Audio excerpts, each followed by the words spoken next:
لوگوں سے یاد نہ کرنے کا شکوہ مت کرو، کیونکہ جو انسان اپنے رب کو بول سکتا ہے وہ سب کو بول سکتا ہے۔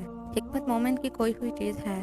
حکمت ہوا منافق سے ملے لے لو۔ 3 چیزیں انسان کو اللہ سے دور کرتی ہیں۔ نمبر 1 اپنے آپ کو زیادہ عقلمند سمجھنا۔ نمبر 2 اپنے گناہوں کو بھول جانا۔ نمبر 3 اپنے آپ کو سب سے بہتر سمجھنا۔ مومن وہ نہیں جس کی محفل پاک ہو، مومن وہ ہے جس کی تنہائی پاک ہو۔ ہر شخص کی قیمت وہ ہنر ہے جو اس کے اندر ہے۔ رشتے خون کے نہیں احساس کے ہوتے ہیں۔ احساس ہو تو اجنبی بھی اپنے ہو جاتے ہیں، احساس نہ ہو تو اپنے بھی اجنبی ہو جاتے ہیں۔ کسی کے خلوص اور پیار کو اس کی بیوقوفی مت سمجھو، ورنہ کسی دن تم خلوص اور پیار تلاش کرو گے اور لوگ تمہیں بیوقوف سمجھیں گے۔ گناہوں کے باوجود رب العزت کی نعمتیں مسلسل ملتی رہیں تو ہوشیار ہو جاؤ کہ ہمارا حساب قریب اور سخت ترین ہے۔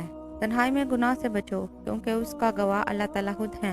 عقل جیسی کوئی دولت نہیں اور جہالت جیسی کوئی غربت نہیں۔ ادب و آداب جیسی کوئی میراث نہیں اور مشورے جیسا کوئی مددگار نہیں۔ اللہ تعالیٰ سے دعا مانگو تو دعا کی قبولیت پر یقین رکھو، کیونکہ اللہ تعالیٰ غافل، لاپرواہ اور مایوس کی دعا قبول نہیں کرتا۔